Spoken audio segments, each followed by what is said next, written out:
ರೀಸೆಂಟಾಗಿ ಒಂದು 2-3 ವರ್ಷದ ಹಿಂದೆ ಒಂದು ಇಂಟರ್ವ್ಯೂ ಆಯಿತು.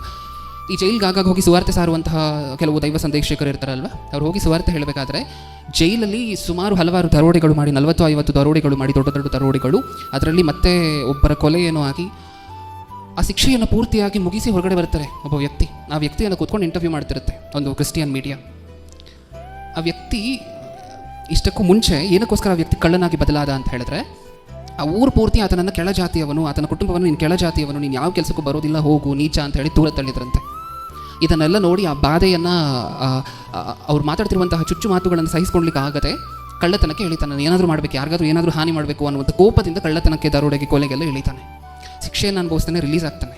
ಆವಾಗ ಇಂಟರ್ವ್ಯೂ ಮಾಡಬೇಕಾದ್ರೆ ಇಷ್ಟಕ್ಕೂ ಇವತ್ತು ದೈವ ಸಂದೇಶಕ ಆ ವ್ಯಕ್ತಿ ಅವ್ರು ನೀಟಾಗಿ ಎಕ್ಸ್ಪ್ಲೇನ್ ಮಾಡ್ತಾರೆ. ಪ್ರೆಸ್ ಅವ್ರು ಇಂಟರ್ವ್ಯೂ ಮಾಡಬೇಕಾದ್ರೆ ಎಕ್ಸ್ಪ್ಲೇನ್ ಮಾಡ್ತಾಯಿದ್ರು, ಬ್ರದರ್ ನನ್ನ ಕರುಣೆ ಅನ್ನುವಂಥದ್ದು ಇರಲಿಲ್ಲ ಬ್ರದರ್.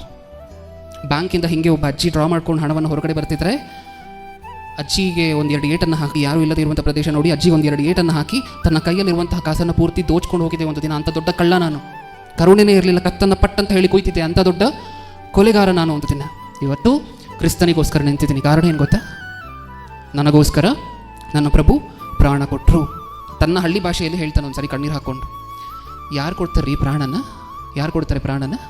ನಾವು ಇನ್ನೊಬ್ರು ಮನೆಗೆ ಹೋದರೆ, ನಾವು ಹೆಂಗಿತ್ತು ನಮ್ಮ ಹಿಂದಿನ ಪರಿಸ್ಥಿತಿ ಅಂದರೆ, ನಾವು ಇನ್ನೊಬ್ರು ಮನೆಗೆ ಹೋದರೆ ಒಂದು ಗ್ಲಾಸ್ ನೀರು ಕೊಡ್ತಿರ್ಲಿಲ್ಲ ನಮಗೆ, ಮನೆ ಒಳಗಡೆ ಸೇರಿಸ್ತಿರ್ಲಿಲ್ಲ ನಮ್ಮನ್ನು. ಯಾಕೆ? ಕೆಳಜಾತಿಯವರು ನೀನು.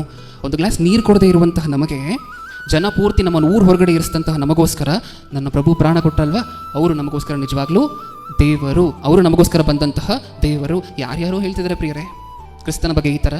ನಾವು ಯಾವತ್ತು ಹೇಳಿದ್ದೀವಿ? ಕಣ್ಣೀರು ಹಾಕ್ಕೊಂಡು ತನ್ನ ಕಣ್ಣೀರನ್ನು ಒರೆಸ್ಕೊಂಡು ಯಾರಿಗೆ ಕೊಡ್ತಾರೆ? ಒಂದು ಗ್ಲಾಸ್ ನೀರು ಕೊಡೋದಿಲ್ಲ ನಮಗೆ ಮುಂಚೆ. ಕ್ರಿಸ್ತನು ನಮಗೋಸ್ಕರ ಪ್ರಾಣ ಕೊಟ್ಟರು.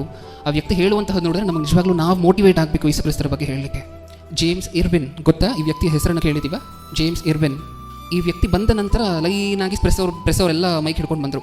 ತುಂಬ ದೊಡ್ಡ ವ್ಯಕ್ತಿ ಸರ್ ನೀವು, ಚಂದ್ರಮಂಡಲಕ್ಕೆ ಹೋಗಿ ಬಂದಿದ್ದೀರಾ, ಚಂದ್ರಮಂಡಲೆಲ್ಲ ನಡೆದಾಡಿದ್ದೀರಾ, ತುಂಬ ದೊಡ್ಡ ವ್ಯಕ್ತಿ, ಏನು ಅನ್ನಿಸ್ತಿದೆ ನಿಮಗೆ? ನೀವು ಮಾಡಿದಂಥ ಸಾಧನೆ ಬಗ್ಗೆ ನಿಮಗೆ ಏನು ಅನ್ನಿಸ್ತಿದೆ ಅಂತ ಕೇಳ್ತಾರೆ. ಆ ವ್ಯಕ್ತಿ ಏನು ಹೇಳ್ತಾರೆ? ನಾನು ಇಲ್ಲಿಂದ ಚಂದ್ರಕ್ಕೆ ಹೋಗುವಂತಹದ್ದೆಲ್ಲ ದೊಡ್ಡ ವಿಚಾರ.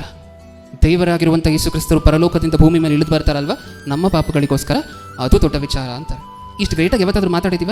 ಇವರೆಲ್ಲ ಮಾತಾಡ್ತಿದ್ದಾರಲ್ವ. ನಾನು ಆಗಲೇ ಒಂದು ಎಕ್ಸಾಂಪಲ್ ಕೊಟ್ಟೆ, ಜೈಲಿಗೆ ಹೋಗಿ ರಿಲೀಸ್ ಆದಂತಹ ವ್ಯಕ್ತಿ ಬಗ್ಗೆ, ಇವರ ಎಕ್ಸಾಂಪಲ್ ಕೊಟ್ಟೆ. ಇಷ್ಟು ಗ್ರೇಟಾಗಿ, ಇಷ್ಟು ದೊಡ್ಡದಾಗಿ ಯಾವತ್ತಾದ್ರೂ ಮಾತಾಡಿದ್ದೀವ ಕ್ರಿಸ್ತನ ಬಗ್ಗೆ?